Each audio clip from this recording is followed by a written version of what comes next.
Assalamualaikum dan salam sejahtera. Bersama saya Kamal Firmansyah Kamaluddin. Ini Berita Pagi. 2,145 murid dan pelajar seluruh negara dijangkiti COVID-19 sejak Februari hingga 21 Oktober lalu. Menurut Ketua Pengarah Kesihatan Tan Sri Dr. Nur Hisham Abdullah, daripada jumlah itu, 1,257 pelajar dijangkiti ketika tempoh permulaan gelombang ketiga wabak itu antara 20 September hingga 21 Oktober 2020. Jangkitan itu kebiasaannya sama ada melalui mereka yang berada di dalam kluster, keluarga yang dijangkiti atau sporadik. Sehingga kini, 12 sekolah yang terkesan berkaitan dengan kluster sedia ada ditutup.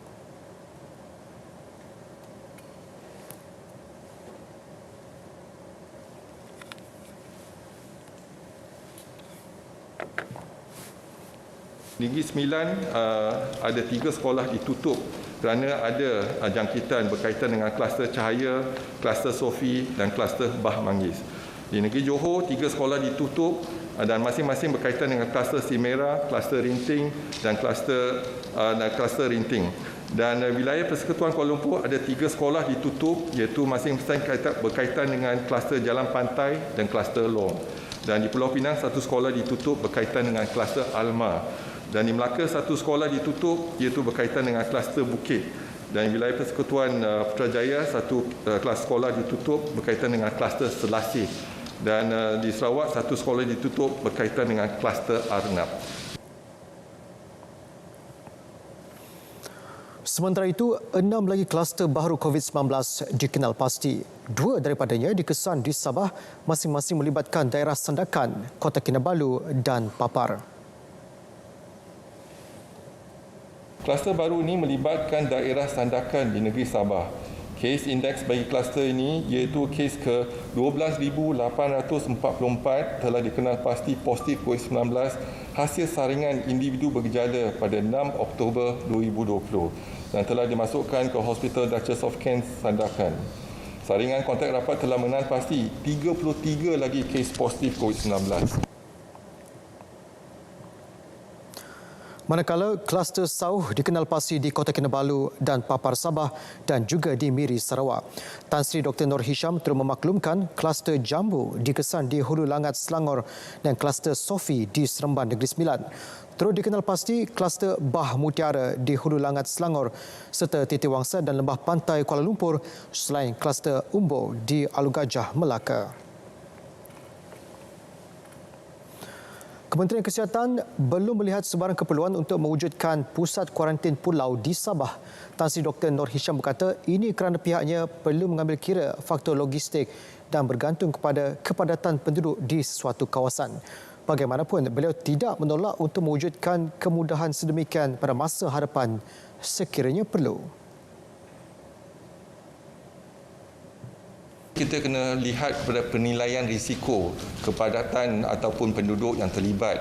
Kalau ada keperluan iaitu kalau jumlah mereka yang terlibat tu ramai, mungkin kita akan pertimbangkan. Tetapi kita kena lihat dari isu logistik juga. Jadi kalau kita bukan hanya sekadar kita buka tempat kuarantin tetapi juga pusat rawatan risiko rendah. Susulan peningkatan mendadak kes jangkitan COVID-19 di Sabah, timbul cadangan supaya diwujudkan pusat kuarantin di kawasan pulau dan pedalaman di negeri itu. Perintah Kawalan Pergerakan diperketatkan PKPD akan dilaksanakan di Anjung Teduh yang terletak di Felda Sahabat Al-Had Datu Sabah mulai 24 Oktober sehingga 6 November 2020. Jelas Menteri Kanan Keselamatan Datuk Seri Ismail Sabri Yaakob, pelaksanaan PKPD itu melibatkan 544 unit rumah dengan 4,629 penduduk. Semua penduduk, kalau PKPD tidak dibenarkan keluar langsung.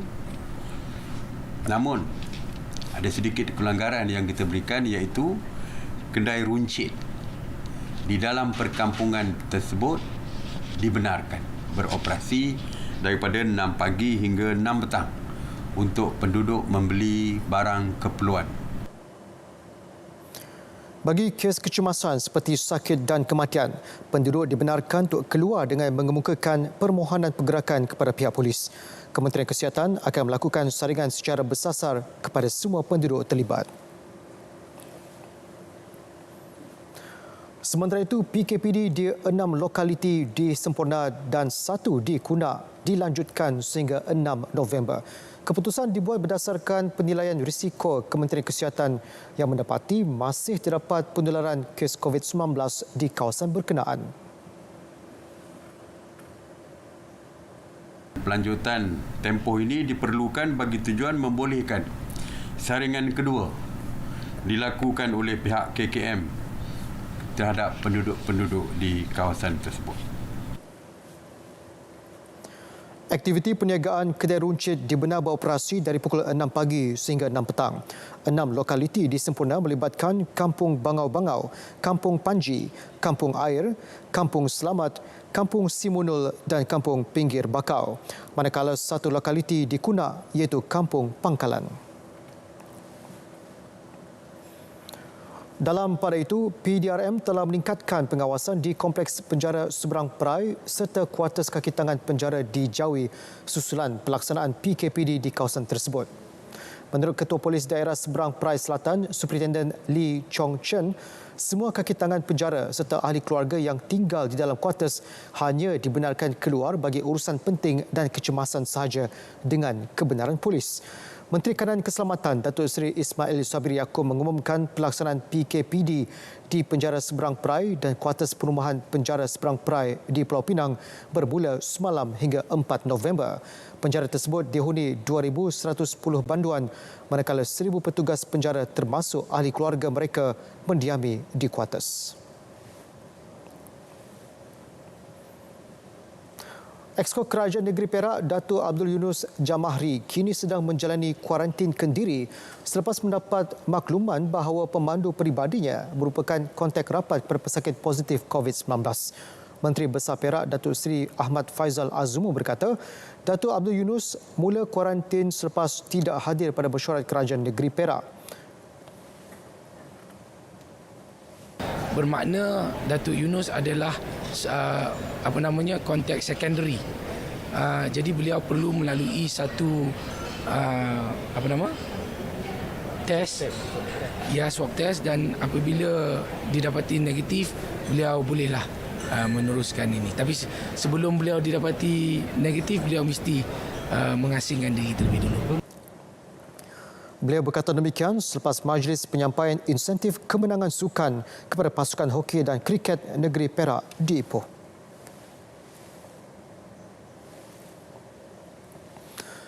Dua lagi lokaliti di Sabah akan dikenakan perintah kawalan pergerakan diperketatkan PKPD. Menteri Kerajaan Tempatan dan Perumahan Sabah, Datuk Seri Masidi Manjur menegaskan, PKPD di PPR Taman Harmoni Sandakan bermula hari ini sehingga 5 November. Manakala PKPD di Anjung Teduh Felda Sahabat Lahdatu bermula 24 Oktober hingga 6 November. Saya juga ingin menyatakan bahawa pelbagai kemudahan telah disediakan di tempat-tempat ini bagi memudahkan urusan seharian penduduk-penduduk yang terlibat dengan PKPD. Datuk Masidi memberitahu media dalam sidang harian COVID-19 di Kota Kinabalu. Tempoh PKPD di 6 lokaliti di daerah Semporna dan 1 lokaliti di daerah Kunak dilanjutkan mulai 24 Oktober hingga 6 November 2020. Bagaimanapun, PKPD Penjara Tawau dan kuartus Penjara Taman Ehsan Tawau tidak dilanjutkan kerana kes jangkitan COVID-19 adalah terkawal. Sabah merekodkan 578 kes baru melibatkan 4 kematian. 2 kluster baru direkodkan iaitu kluster Sauh di Petronas PFLNG dan kluster Tinusa di Sandakan. Sehingga kini, 36 kluster direkodkan di Sabah. Pekerja yang bekerja dari rumah sepanjang tempoh PKPB di Selangor, Kuala Lumpur, Putrajaya, Labuan dan Sabah wajib dibayar gaji. Kementerian Sumber Manusia juga mengingatkan majikan agar tidak memaksa pekerja atau mengarahkan pekerja menggunakan cuti tahunan atau mengambil cuti tanpa gaji. Perkara itu selaras dengan perintah dan kenyataan yang dikeluarkan kementerian sewaktu PKP Mac lalu. Bagaimanapun, majikan boleh berbincang dengan pekerja dalam tindakan serta keputusan yang diambil demi kepentingan bersama. Persatuan Pengusaha Restoran Muslim Malaysia Presma menyambut baik langkah kerajaan meringankan beban majikan melalui program saringan prihatin dan subsidi saringan prihatin. Presidennya Datuk Jawahara Ali berkata, pengumuman Menteri Sumber Manusia Datuk Seri M. Saravanan memang ditunggu oleh ahli Presma kerana masih terdapat pengusaha restoran yang terkesan akibat kesuraman perniagaan.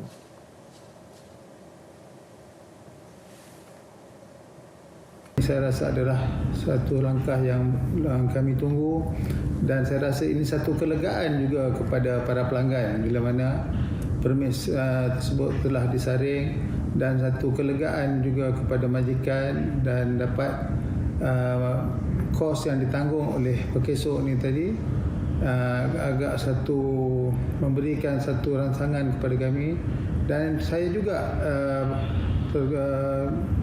memohon kepada panel yang dilantik untuk membuat saringan ini tadi akan dapat menjaga SOP kerana bila mana ramai yang datang membuat saringan ini, saya rasa SOP juga perlu kita ambil berat. Program saringan prihatin PSP diperluas kepada semua pencarum perkeso di negeri yang dikenakan Perintah Kawalan Pergerakan Bersyarat PKPB. Ia melibatkan pencarum di Sabah, Selangor, wilayah Persekutuan Kuala Lumpur, Putrajaya dan Labuan. Pelitup separuh muka diwajibkan berkuat kuasa 1 Ogos 2020. Pemakaian pelitup separuh muka diwajibkan di tempat awam dan sesak semasa menggunakan pengangkutan awam seperti bas, taksi, LRT, KTM, kenderaan e-hailing.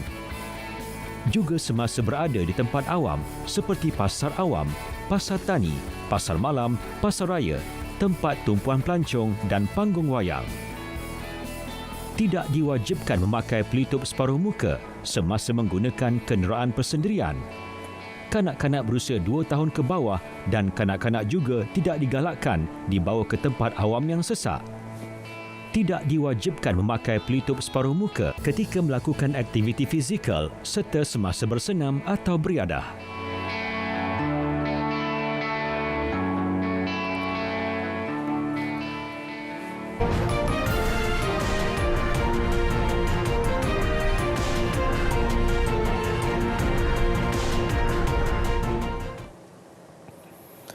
Bertemu kembali. Rusia tidak akan melaksanakan semula langkah pencegahan COVID-19 lebih ketat secara menyeluruh walaupun negara itu mencatat kes harian kematian tertinggi ketika ini.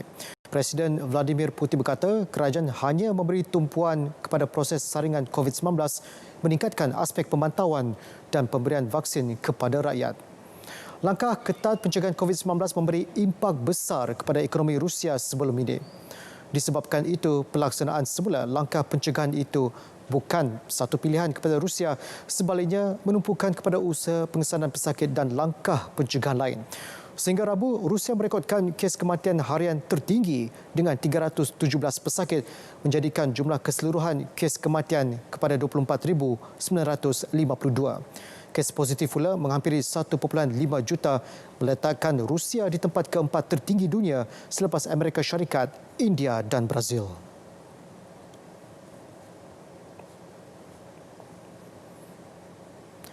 Dalam pada itu, Sepanyol menjadi negara Eropah Barat pertama mencatatkan 1 juta kes positif COVID-19 selepas merekodkan 6,114 kes baharu.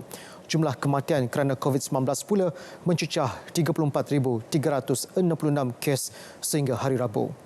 Bagi mengekang penularan COVID-19, perintah berkurung dilaksana semula di bandar Zaragoza, Huesca dan Teruel. Madrid pula menguatkuasa semula perintah berkurung bermula hujung minggu ini bagi mengurangkan risiko penyebaran COVID-19 dalam kalangan rakyat.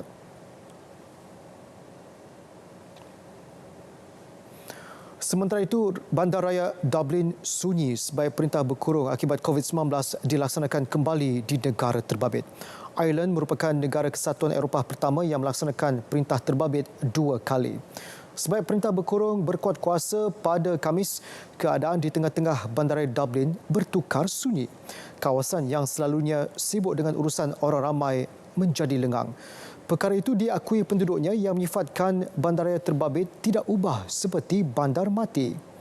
Perintah berkurung di Ireland berkuat kuasa selama 6 minggu.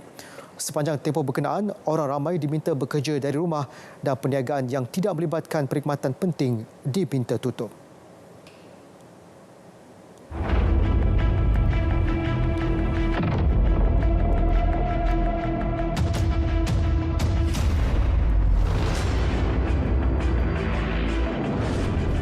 Difahamkan 800,000 pekerja sektor industri dari wilayah Persekutuan Kuala Lumpur, Putrajaya, Labuan, Selangor dan Sabah akan terlibat dengan keputusan yang kita buat hari ini, 800,000. Manakala yang melibatkan penjawat awam di kawasan tersebut adalah seramai hampir lebih kurang 200,000. Bermakna 1 juta.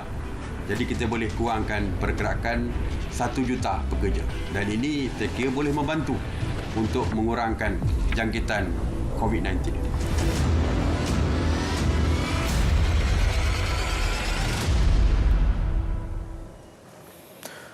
Kes pencemaran sumber air mentah di Sungai Selangor.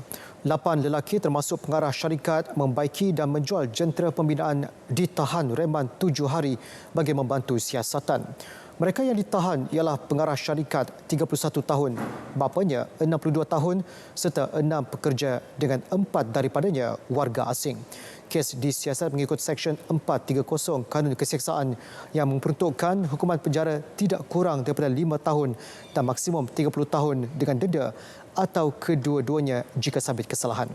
Pengurusan Air Selangor Sdn Bhd mengesan pencemaran bau pada sumber air mentah di Sungai Selangor pada 12.38 pagi Isnin lepas menyebabkan loji rawatan air LRA Rantau Panjang terpaksa dihenti tugas.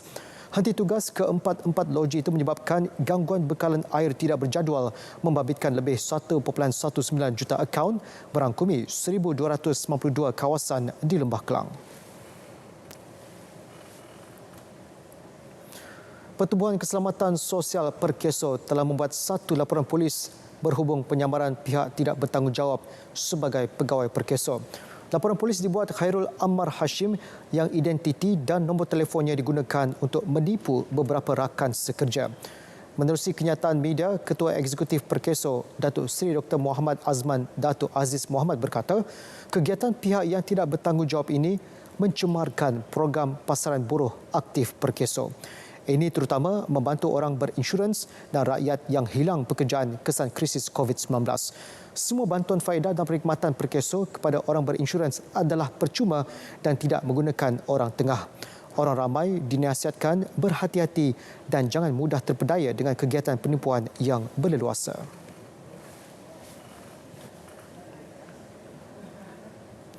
Lapan lelaki dipercayai terlibat dalam kegiatan pinjaman tidak berlesen atau ahlong ditahan dalam 2 serbuan berasingan.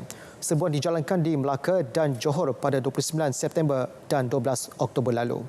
Ketua Polis Johor, Datuk Ayub Khan Maidin Piche berkata, sindiket tersebut menyasarkan pekerja tempatan yang bertugas di Singapura. Modus operandinya mencari pelanggan menggunakan media sosial dan berhubung menggunakan aplikasi WhatsApp dan Messenger. Pelanggan ditawarkan pinjaman $400 hingga $1,500 Singapura dan dikenakan kadar faedah 15 hingga 20%. Sindiket juga meminta butiran peribadi pelanggan seperti akaun bank, nombor kad pengenalan dan lesen kenderaan.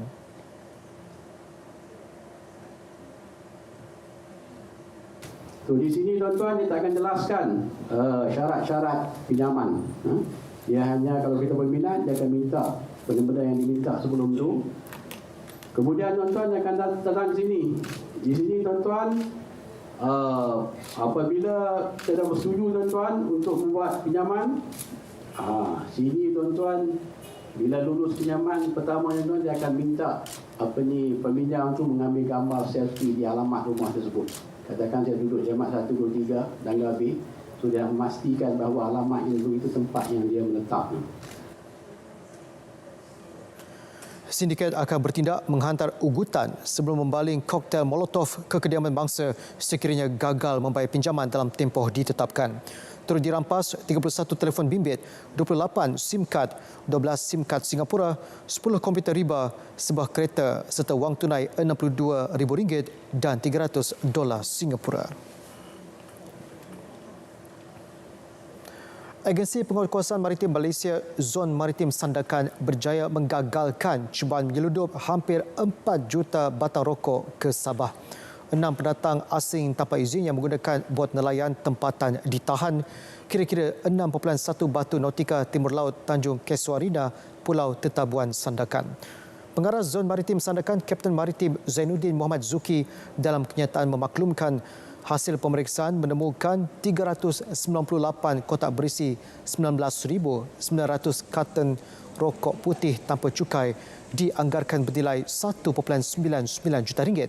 Manakala nilai cukai dianggarkan 2.82 juta ringgit.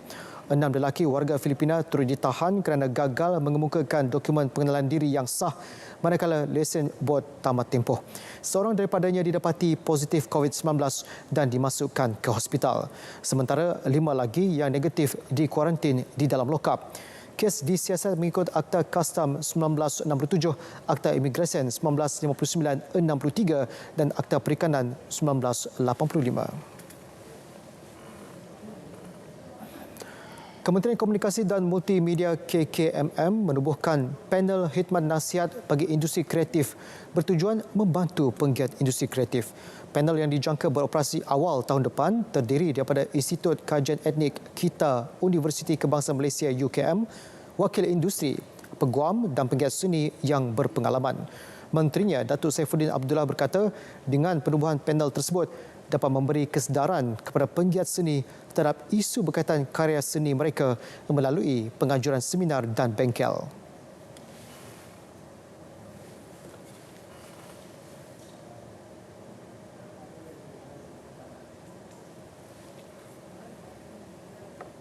Menyediakan juga soalan-soalan lazim ataupun yang dipanggil frequently asked questions dan program-program untuk meningkatkan kesedaran penggiat seni dalam isu-isu hak cipta, kontrak, royalti, kebajikan penggiat seni dan juga misalnya dana-dana.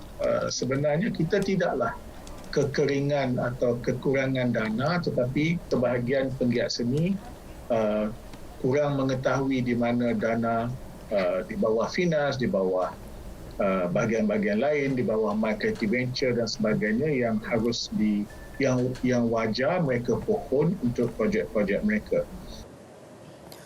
Satu talian khas telah diaktifkan bagi penggiat seni berkongsi maklum balas menerusi nasihat kreatif alias kkmm.gov.my. Datuk Saifuddin ditemui media pada majlis menandatangani surat hasrat kerjasama antara KKMM dengan UKM dalam projek penyelidikan mengenal pasti isu hak cipta ekonomi kreatif dan kebajikan penggiat industri kreatif negara. KKMM diwakili Ketua Setiausaha Datuk Suryani Ahmad, manakala UKM diwakili Profesor Ulung Datuk Dr. Syamsul Amri Baharudin. Bekas Pengarah Pembangunan Negeri Selangor Unit Penyelarasan Pelaksanaan Jabatan Perdana Menteri Datuk Ruzain Idris memulakan tugas sebagai Ketua Pengarah Penyiaran. Beliau melahirkan harapan RTM terus maju membawa misinya sebagai penyalur maklumat rakyat. Sebagai sumber informasi kerajaan dan insya-Allah informasi yang kita berikan biasanya adalah informasi-informasi yang benar yang telah disahkan lah, ya, kita tidak daripada pusat atau daripada punca-punca yang sahih, insya-Allah. So beri kepercayaan kepada RTM. Berkelulusan Sarjana Pengajian Perniagaan Antarabangsa dari Universiti Birmingham, Datuk Ruzain mempunyai pengalaman luas dalam hal ehwal pengurusan. Beliau memulakan kerjaya dalam perkhidmatan awam sejak 1988, pernah menjawat beberapa jawatan termasuk Setiausaha Bahagian dan Pengarah. Antaranya Kementerian Penerangan, Kementerian Perdagangan Antarabangsa dan Industri, Kementerian Pengangkutan dan Jabatan Perkhidmatan Awam.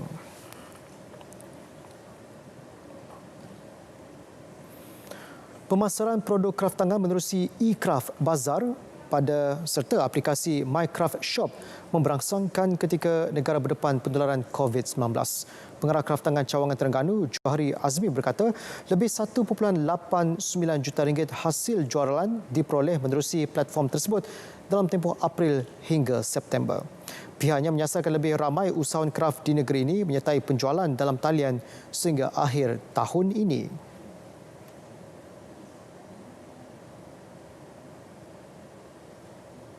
Jadi Microsoft Shop ni adalah alternatif kepada para usahawan untuk memasarkan produk kraft dalam masa sekarang ni lah. Jadi kita harapkan dengan adanya platform tersebut, pihak usahawan ataupun para usahawan tidak takut untuk membuat ataupun menghasilkan produk.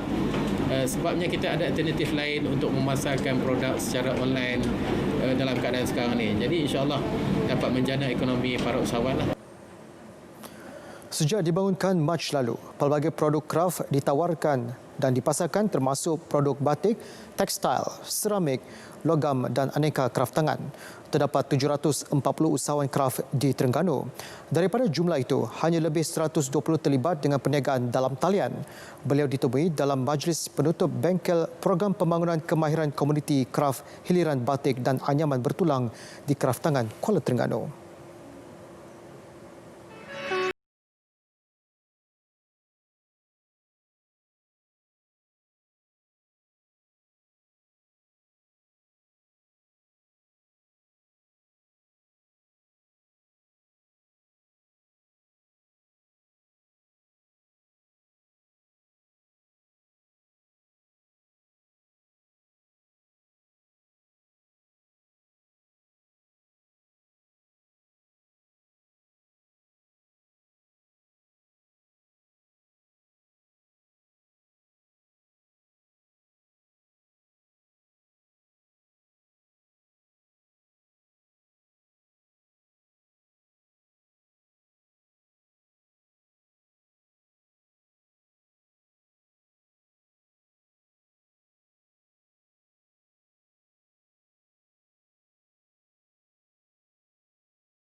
Baik, berita pagi berakhir di sini. Bersama-sama kita mengekang penularan COVID-19.